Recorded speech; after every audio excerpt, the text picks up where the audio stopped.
So this video is about how to change your voice and use a soundboard on Discord. Now let's dive in. First things first, you need to download HitPaw Voice Changer.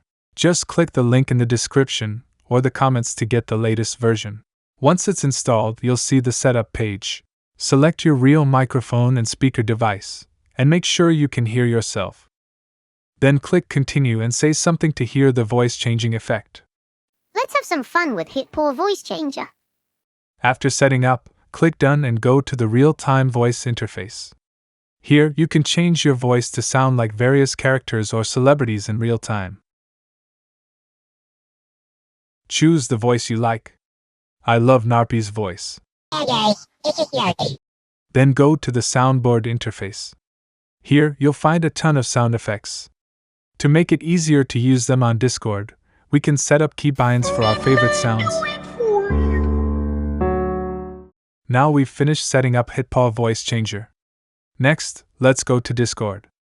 Tap on User Settings, go to Voice and Video, and choose HitPaw Virtual Audio as the input device. Check the voice. Hello, this is Narpi here. Now you can use HitPaw Voice Changer and Soundboard to have fun with friends. That's all for today's video. If you found this helpful, please like and subscribe to our channel. We'll keep sharing more useful AI tools, so stay tuned. Thanks a lot for watching.